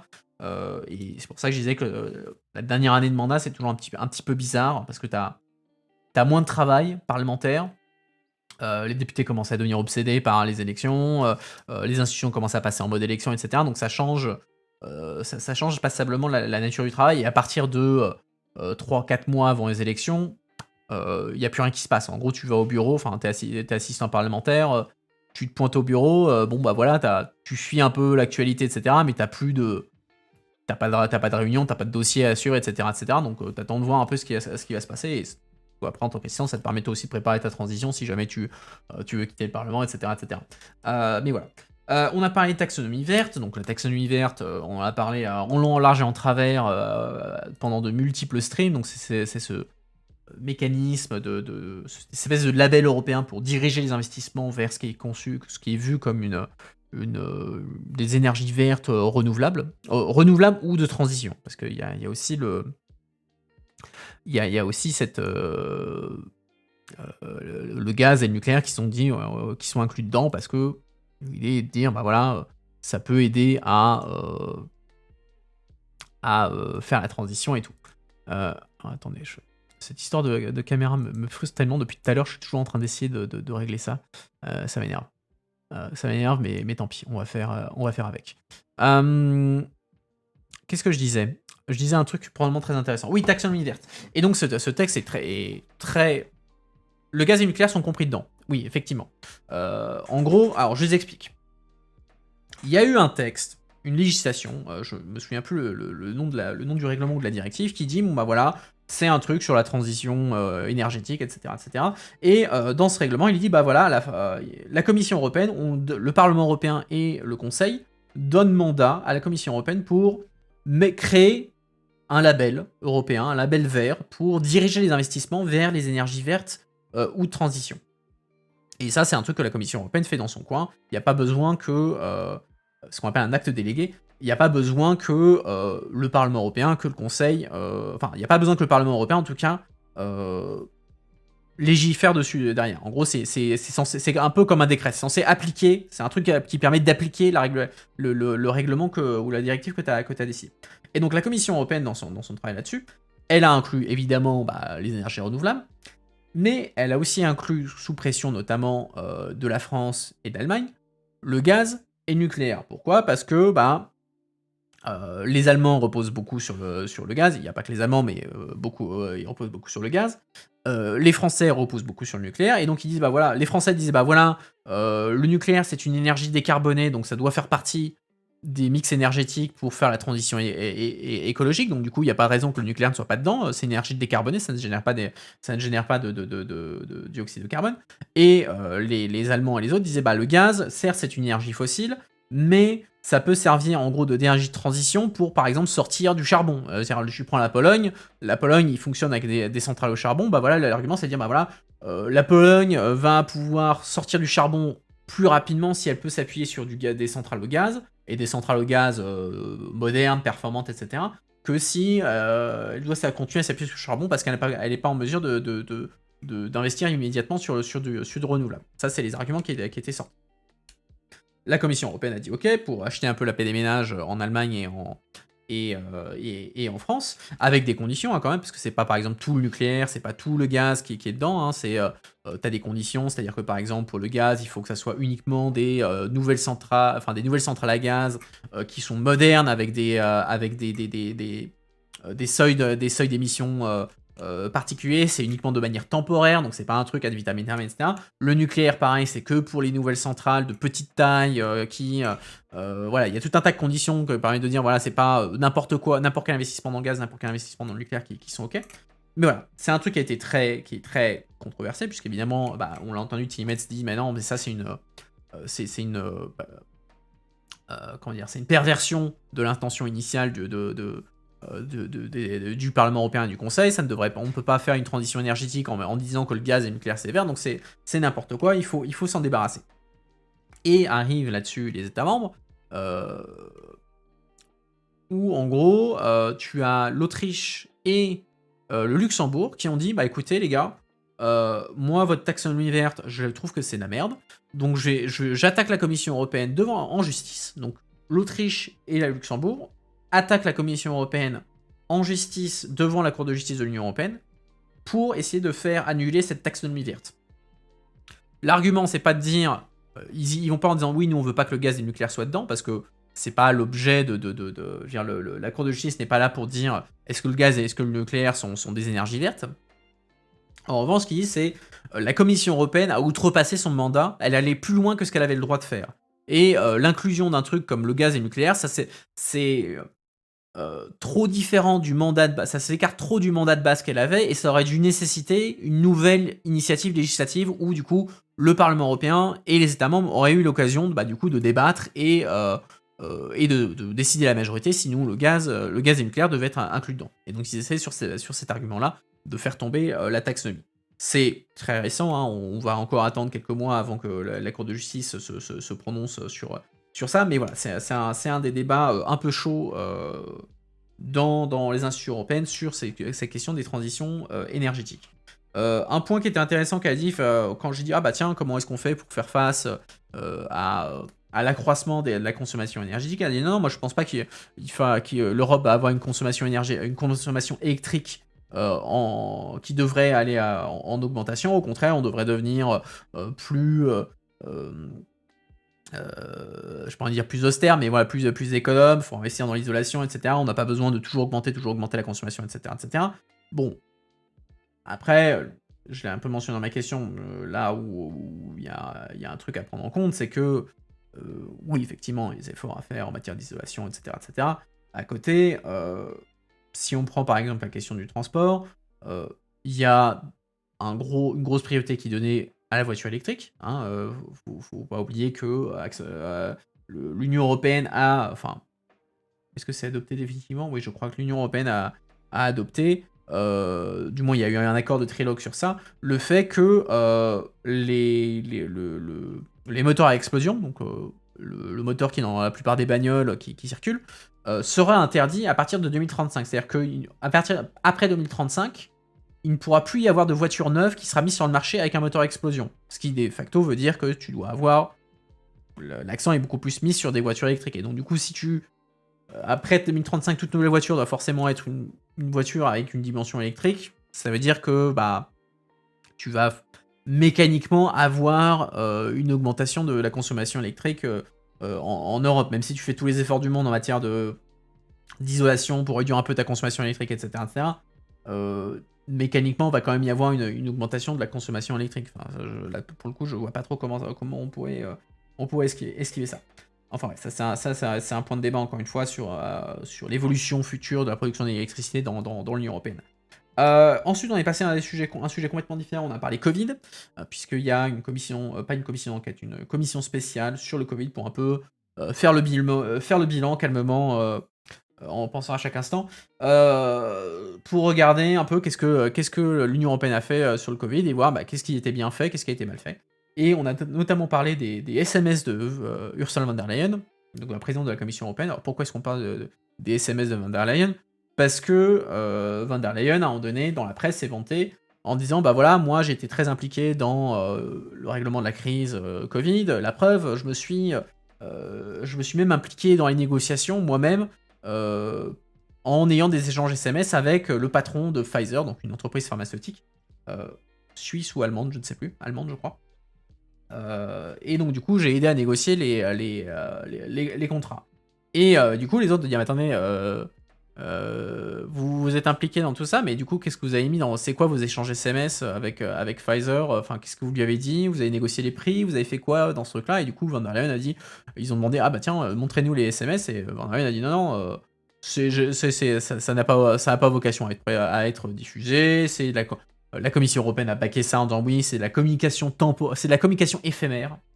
Sous-entendu, ça n'a pas vocation à être rendu public, ça n'est pas un document classique de l'Union européenne, parce que, un truc que peut-être que vous savez pas, il y a, en matière de transparence ou non la transparence, vous pouvez demander des documents à la Commission européenne. Vous pouvez faire une demande de transparence à la Commission européenne, c'est-à-dire que vous pouvez écrire à la Commission européenne, dire bah voilà, je veux avoir les documents sur tel sujet, et vous décrivez le truc que vous voulez, la date éventuelle, etc. Donc par exemple, je sais pas, ça peut être si on prend un truc classique, c'est pas par exemple, je veux avoir tous les échanges de mails entre la Commission européenne et tel lobby sur ce sujet, dans le cadre des négociations sur le règlement je ne sais quoi. Et donc du coup, la Commission européenne, derrière, va te fournir ce que tu demandes. Avec des exceptions, bien entendu, hein, il y a un certain nombre de trucs qui vont être caviardés pour tout ce qui concerne données personnelles, secrets commerciaux, etc. Mais c'est un truc qui existe que tu peux faire. Et la Commission européenne dit, bah non, les SMS de Van der Leyen ne tombent pas là-dedans, donc tu peux pas faire une demande de transparence sur ces trucs-là parce que ça n'est pas un document qui est couvert par ça. Ce qui évidemment pose un certain nombre de soucis. D'un point de vue de transparence, c'est très contesté, d'autant plus que Van der Leyen, à l'époque où elle était ministre de la Défense en Allemagne, donc avant qu'elle soit présidente de la Commission, elle avait été impliquée dans un scandale un peu similaire où en gros il y avait eu des échanges par téléphone, par SMS avec je sais plus qui, avec des industriels, etc. Et elle n'avait pas voulu donner le contenu des messages, ou elle avait supprimé des trucs, elle avait supprimé des messages, et du coup, bah, on n'avait pas pu, au moment de l'enquête, ils n'avaient pas pu avoir accès à ces trucs-là, donc il y avait un précédent en la matière, et évidemment, ça a été extrêmement critiqué. De quoi donc on a parlé On a parlé des travailleurs des plateformes, donc les conducteurs Uber, Deliveroo, etc. Donc l'Union européenne a proposé un règlement pour encadrer tout ça et s'assurer que bah, justement ces travailleurs indépendants, donc les conducteurs Uber, Deliveroo, etc., soient considérés comme étant non pas des indépendants, mais aient un statut de salarié et donc soient éligibles à un certain nombre de protections sociales. C'est intéressant parce que c'est un truc sur lequel notamment les Français sont sur une ligne très différente de la Commission européenne, puisque la France fait partie des quelques pays qui est opposé au fait que ces travailleurs soient considérés comme des salariés. Eux, la France a dit non, elle a fait une proposition, il y a une proposition de loi, je crois, en France, justement sur ça, où la position de la France, c'est de dire non, non, alors certes, c'est pas des indépendants, mais c'est pas des salariés non plus, donc en fait, il faudrait créer un nouveau statut un peu entre les deux, un peu entre indépendants et salariés pur et dur, parce que voilà, ils sont un peu entre les deux, on veut pas décourager ces entreprises-là de créer de l'emploi dans les États membres, etc., etc. Mais du coup, la France est assez opposée à l'approche de la Commission européenne qui consiste à faire à assimiler ces travailleurs à des salariés. Et du coup, c'est intéressant parce que la France est un peu black vénère sur ce sujet-là et se bat et fait beaucoup de résistance face à ce truc-là, même si au Parlement européen, le rapport de force est un peu inverse, j'ai envie de dire, où il y a quand même il y a l'air d'avoir un consensus sur le fait que ces gens-là, au contraire, devraient être considérés comme salariés. Même si après, derrière, il y a des débats, le PPE n'est pas complètement convaincu par tout ça, enfin bref. C'est comme d'habitude, c'est pas blanc ou noir, mais voilà, je trouvais ça intéressant parce qu'il y a une position un peu particulière de la France sur ce sujet-là. Qu'est-ce que je dis s'il y a des questions, hein, allez-y, hein, s'il y a des commentaires ou même des trucs qui n'ont rien à voir avec l'interview, allez-y. C'est le moment, ça m'énerve vraiment cette putain de caméra. Je fais un dernier essai et après j'arrête avec mon obsession sur ce truc. Je comprends pas pourquoi ça n'a point marché. Ah Chat Me voilà. On a réglé le problème. Premier coup. C'est réglé. Bon bah du coup, bonjour chat. Tout se passe comme prévu, il n'y a pas eu du tout de problème. C'était prévu que j'allais apparaître à la caméra avec 20 minutes de retard. C'est... Salut. Alors déjà, je bois mon verre d'eau, excuse-moi.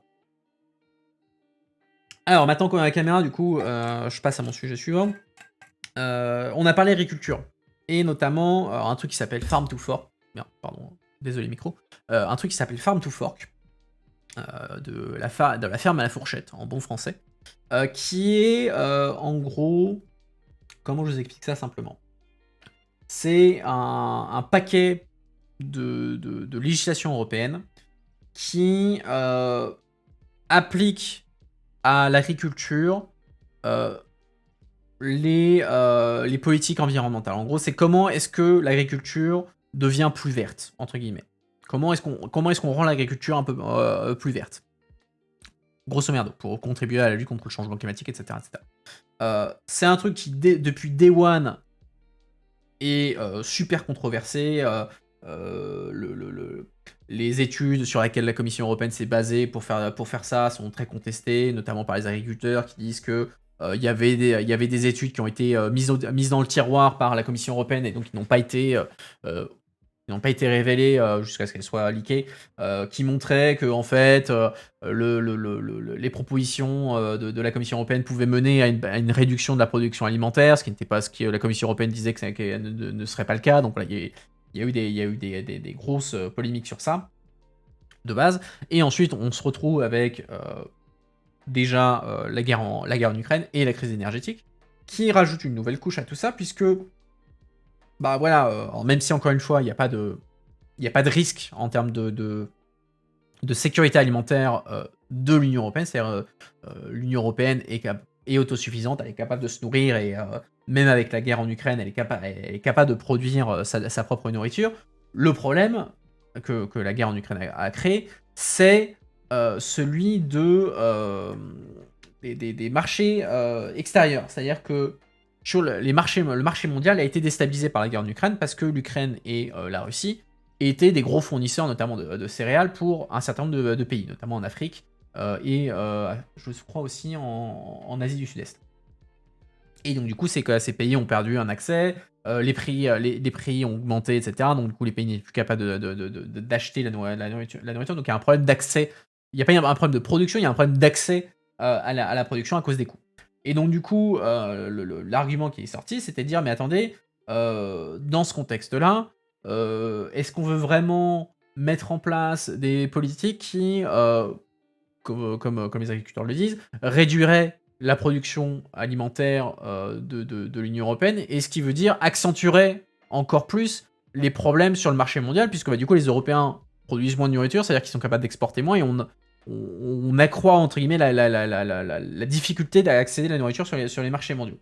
Donc première chose, et ensuite derrière tu as la question la question énergétique, bien évidemment, qui joue là-dedans, avec la question des pesticides, etc., qui nécessitent du gaz et tout. Et donc du coup, il y a une relance un peu des débats sur est-ce que Farm to Fork, on ne doit pas revoir les objectifs potentiellement à la baisse, compte tenu des nouveaux éléments, en l'occurrence la guerre en Ukraine, la crise énergétique.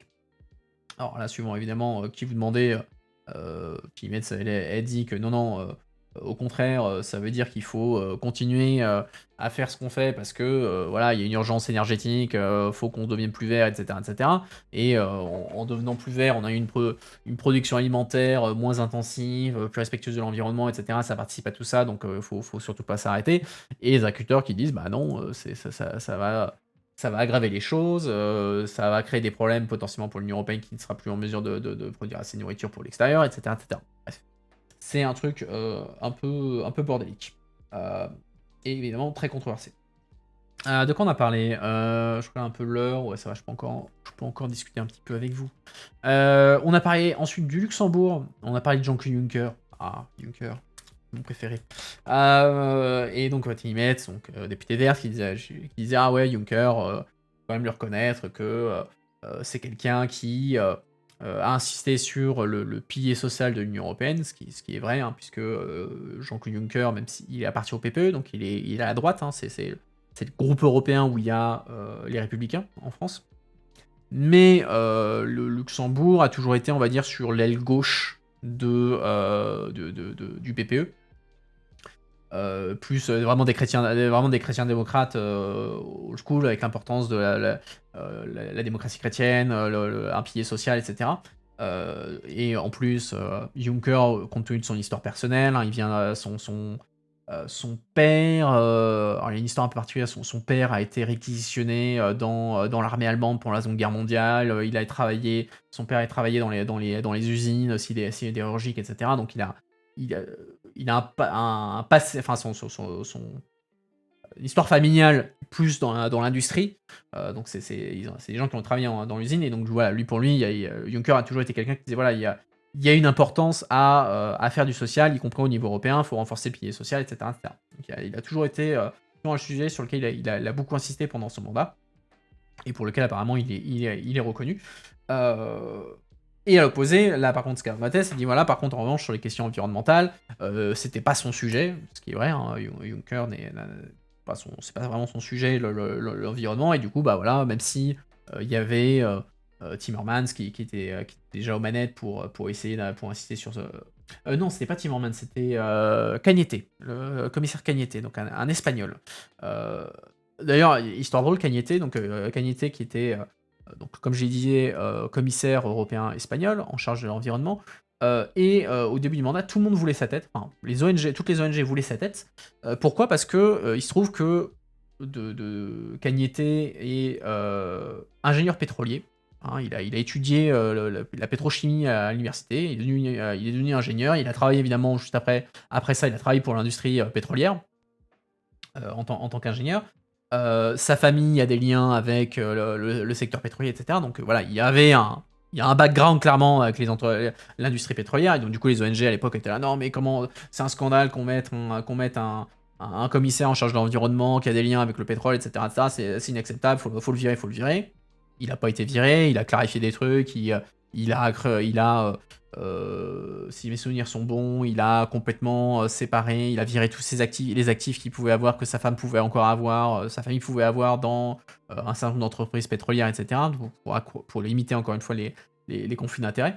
Et à la fin de son mandat, en fait, Cañete a fini son mandat en étant quelqu'un qui était avec un bilan qui était considéré comme plutôt positif en matière environnementale, où les ONG disaient, bah, en fait, Cañete est quelqu'un avec qui on bossait bien, il a été un bon commissaire de l'environnement, ce que je trouve un peu, j'ai toujours trouvé ça assez drôle compte tenu du fait qu'il voulait sa tête au début du mandat, et que ça prouve que parfois le fait d'avoir eu une expérience professionnelle dans un secteur ne veut pas dire que tu es derrière pour toute ta vie affidé à ce secteur. Et que voilà, il n'y a pas toujours conflit d'intérêts surtout. J'ai toujours trouvé cet exemple intéressant. Bref, pourquoi je parle de ça? Ah oui, donc Juncker, l'environnement, c'est pas son truc de base. On a parlé Luxembourg, évidemment, la question fiscale, la question de la taxation. Hein, Luxembourg est régulièrement accusé, si vous écoutez même Aubry, vous écoutez une partie de la gauche, etc. Oui, la gauche, on va dire, qui considère le Luxembourg comme étant un paradis fiscal, qui favorise l'évasion fiscale, etc. Alors, on a discuté la semaine dernière avec Charles Guerin, qui est lui centriste, on a parlé ce soir avec Tilly Metz. Les deux sont d'accord pour dire oui, mais attendez, Luxembourg a fait beaucoup de progrès en matière fiscale, il n'y a plus le secret bancaire, la pratique de ce qu'on appelle les rescrits fiscaux, donc en gros, comment j'explique ce que c'est qu'un rescrit fiscal? C'est une garantie en gros que tu donnes à une entreprise. Tu dis à une entreprise va venir te voir et te dit bah voilà, si je m'implante chez toi, qu'est-ce que tu m'offres comme package en termes de taxation? Et donc du coup, l'État va dire bah voilà, toi entreprise, si tu viens chez moi, je te donne la taxation que je t'appliquerai, ça sera ça. Et donc en gros, c'est un truc un peu préférentiel pour inciter l'entreprise à s'implanter au Luxembourg en l'occurrence. Et donc c'était un truc qui était très critiqué. Il y a eu ce qu'on appelle le LuxLeak, donc en gros un leak qui a eu lieu. C'était une banque, je crois. Je ne sais plus. Je sais plus si ça venait d'une banque ou d'un cabinet de conseil qui a révélé l'ampleur de l'usage de ces rescrits fiscaux au Luxembourg avec des tas d'entreprises qui ne payaient jamais d'impôts parce qu'ils avaient des rescrits fiscaux super avantageux qui leur permettaient d'avoir des boîtes aux lettres et d'esquiver l'impôt partout en Europe et de ne pas en payer non plus au Luxembourg ou des miettes à cause de ces pratiques préférentielles. Et donc ça a été très, très critiqué et du coup les pratiques ont été un petit peu resserrées pour ne pas dire autre chose depuis. Donc ils disent voilà, faut quand même reconnaître ces progrès que le Luxembourg a fait, même si Tim Yates dit ça n'est pas assez, il y a encore des trucs un peu contestables qui se passent, ça veut pas dire que c'est une mauvaise chose que le Luxembourg se spécialise sur les questions fiscales, c'est pas un problème. Et ça, c'est un truc intéressant qu'elle disait. Elle disait oui, les petits pays doivent avoir le droit de se trouver une niche économique. Ce qui est un truc intéressant parce que Juncker avait un argument un petit peu équivalent à l'époque. il disait, voilà, donc le Luxembourg, par exemple, si on prend l'exemple de Luxembourg, Luxembourg, pendant longtemps, c'était un pays minier. Hein, le secteur sidérurgique, l'industrie sidérurgique et minier au Luxembourg, c'était le cœur économique du Luxembourg pendant très longtemps. Sauf qu'évidemment, on a fait moins en moins de mines on a utilisé moins en moins de charbon, la production sidérurgique s'est délocalisée, etc. Donc du coup, le Luxembourg a perdu ce qui était sa niche économique, hein, ce qui était le bassin minier, on va dire, et du coup a dû se réinventer. Et du coup, Juncker avait cet argument-là, et Timetz en fait un peu l'écho, il dit voilà, quand vous êtes Juncker disait voilà, quand vous êtes un petit pays, vous n'avez pas de ressources. On n'a pas de ressources naturelles, on n'a pas d'or, on n'a pas de pétrole, on n'a pas de terres rares, on est un petit pays. Pourtant, mon pays, je dois le faire vivre. Et donc, du coup, pour moi, petit pays, ma chance, le moyen de me vivre économiquement, c'est les questions fiscales. Et c'est vrai que vous regardez où sont beaucoup de paradis fiscaux, ou du moins des pays avec des pratiques fiscales très avantageuses, c'est souvent des petits pays. Parce que, voilà, ils se disent, voilà, on n'a pas de ressources naturelles, et donc du coup, on va se spécialiser sur du tertiaire, donc du service, et notamment des questions de taxation et de fiscalité, parce que ça encourage les entreprises à venir s'implanter chez nous, on développe un savoir-faire particulier, etc., etc., et donc du coup, c'est un peu notre moyen de faire vivre le pays. De faire vivre le pays. Ce qui est un truc intéressant, c'est vrai que c'est intéressant cette relation entre la taille du pays, l'absence de ressources naturelles et le fait que tu dois. Tes gouvernements luxembourgeois, tu vas pas dire à ton pays non, non, je vais vous laisser crever la faim parce que faut pas qu'on soit banquier, quoi. Donc c'est assez intéressant comme truc, même si après derrière c'est la question des abus qu'il peut y avoir et qui doit évidemment être encadrés. Et qui sont de moins en moins acceptables du point de vue de l'opinion publique. Et dernier point, alors Kylian, est-ce que tu es toujours là? Est-ce qu'il est encore là, Kylian? Non, il est parti, Kylian. Kylian, je l'ai vu arriver, je sais pas. Il est arrivé au moment où on parlait de Strasbourg, donc j'imagine qu'il devait être un peu content. Puisque, effectivement, le Parlement européen, je sais pas si vous savez, il y a le Parlement européen, il a 3 lieux de travail.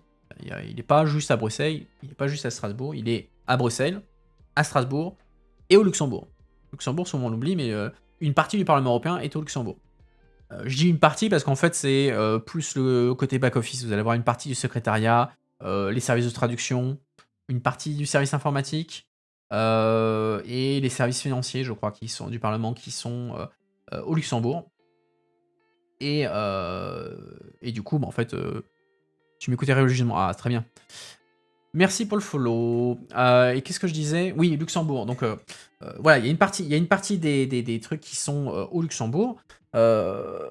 Mais après, c'est purement de l'administratif. Moi, par exemple, j'ai passé 6 ans et demi au Parlement européen. J'ai jamais foutu les pieds une seule fois au Luxembourg. Jamais.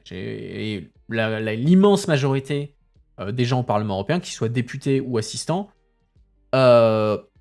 ils ont jamais foutu les pieds au Luxembourg. Ils ont aucune raison de foutre les pieds au Luxembourg parce qu'il n'y a pas de travail parlementaire qui a lieu là-bas. Les seuls députés qui vont relativement régulièrement, qui peuvent être amenés à aller au Luxembourg, c'est ceux qui sont questeurs. Donc en gros, ceux qui sont en charge des questions un peu administratives au Parlement européen. Mais sinon, jamais, t'as pas de raison d'aller foutre les pieds au Luxembourg. Et d'ailleurs, ça devient un peu une blague. Hein. Parfois, une des blagues, c'est de dire, en interne dans le Parlement européen, notamment chez les fonctionnaires, c'est de dire, voilà, si tu merdes, on t'envoie, tu te retrouves exilé au Luxembourg, où il y a rien à faire. Mais voilà, donc du coup, le Luxembourg. Parlement européen, 3 endroits différents, avec le siège de Strasbourg, donc le siège officiel, hein, le lieu officiel du Parlement européen, c'est Strasbourg, même si la majorité du temps, on est à Bruxelles.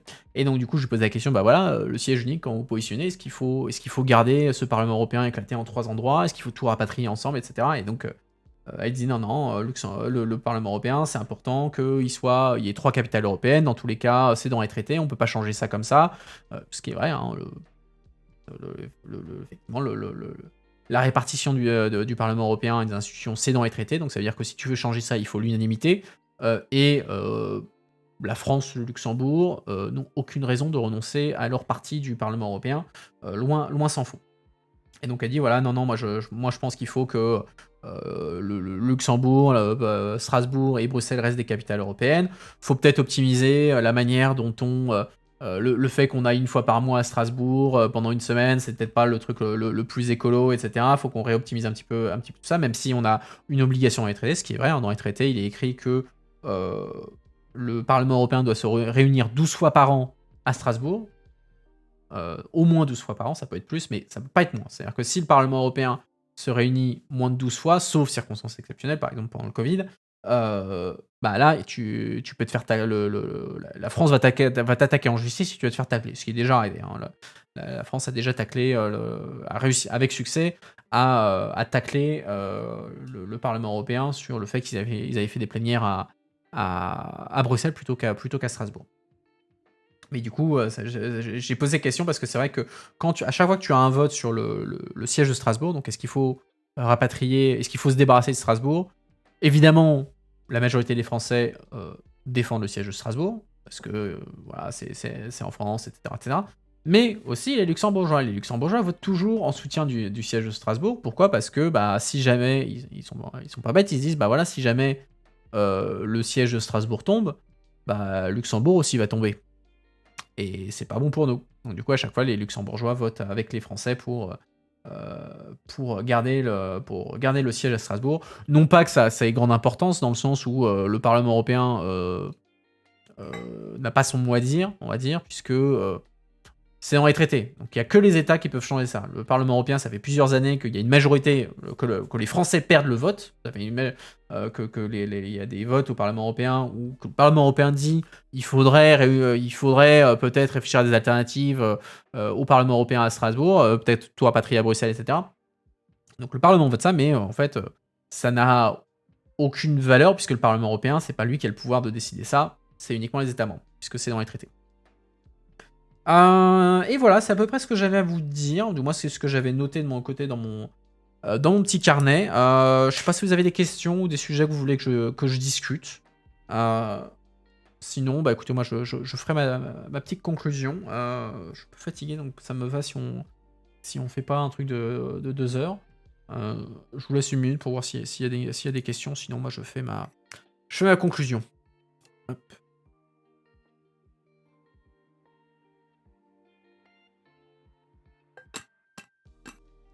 Je ne vois rien. Bon, bah, je vais faire ma conclusion. Bon, bah, déjà, j'espère que vous avez apprécié l'interview. Ah, attends, si. T'es expat français au Canada, tu sais voir comment intégrer l'Union Européenne, mais à distance, il faudrait d'abord. Faut connaître d'abord, ouais. Effectivement, c'est vrai qu'il faut connaître d'abord.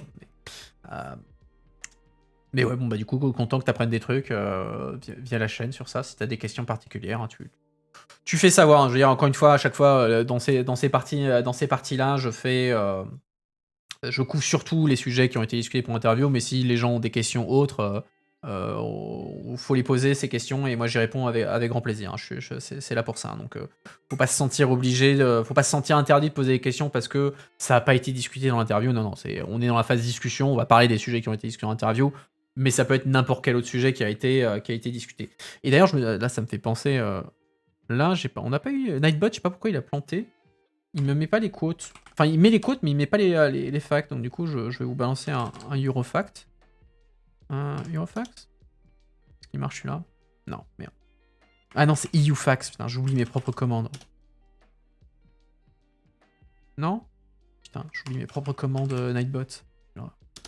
J'ai pas l'air malin, moi. Ah voilà, c'était sans l'OS. EUFact. Bon, voilà, vous avez un fun fact pour finir. Bref. Tout ça pour dire, j'espère que vous avez apprécié. Comme d'habitude, si vous avez aimé ce que vous avez vu, vous pouvez follow la chaîne. Merci encore une fois pour le follow.